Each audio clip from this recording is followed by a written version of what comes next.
La réduction de l'incidence de la pauvreté sur les populations est la principale préoccupation des pouvoirs publics.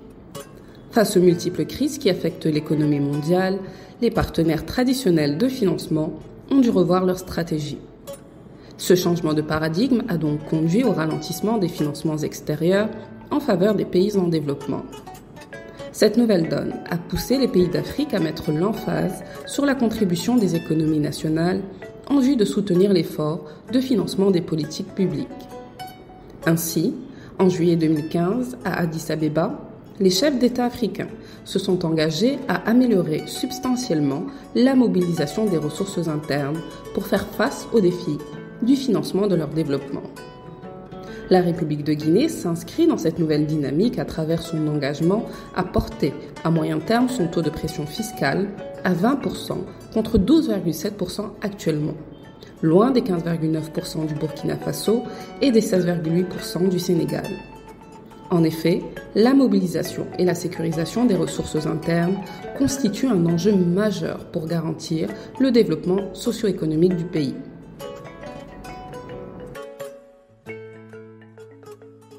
Le gouvernement guinéen, en vue de renforcer la démarche prospective pour identifier les mesures pertinentes ainsi que les niches de ressources internes, a institué, sous la tutelle de la primature le 31 janvier 2019, la mission d'appui à la mobilisation des ressources internes, MAMRI, qui a été par la suite rattachée à la présidence par le décret 064 du 25 février 2021 et finalement placée sous la tutelle du secrétariat général de la présidence par le décret 059 du 2 novembre 2021.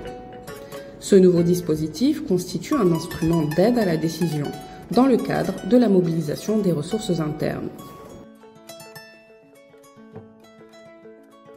La MAMRI a pour mission d'intensifier et d'accélérer la dynamique de réforme pour accroître rapidement, significativement et durablement la mobilisation des ressources internes en vue du financement des dépenses d'investissement et de la politique nationale de partage de la prospérité. À ce titre, elle est entre autres chargée d'apporter un appui à la dynamique de réforme dans le champ de la mobilisation des ressources internes sur les plans techniques, méthodologiques et d'appui au pilotage stratégique, d'assurer le suivi de la mise en œuvre des contrats de performance assignés aux régies de recettes publiques, de prendre part au processus de définition et de négociation des appuis budgétaires et des programmes et projets d'assistance technique avec les partenaires au développement dans le domaine de la mobilisation des ressources internes.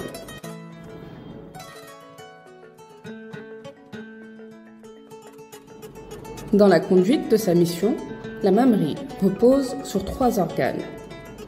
Le comité de pilotage qui définit les orientations stratégiques et les priorités politiques générales de la MAMRI. Le cadre de dialogue et de concertation qui tient lieu d'instances d'échange techniques sur les dossiers à soumettre au comité de pilotage.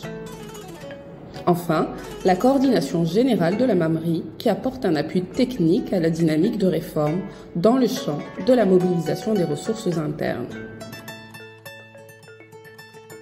Le champ d'intervention de la MAMRI s'étend sur 5 axes stratégiques, à savoir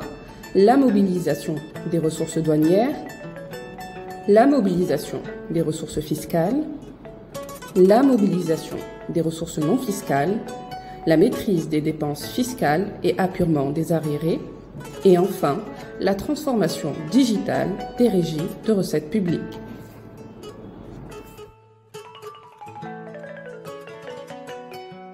Dans le cadre de sa mission d'appui à la mobilisation des ressources internes, la MAMRI a initié plus de 70 projets et activités. De nombreux résultats ont été obtenus, dont les principaux sont entre autres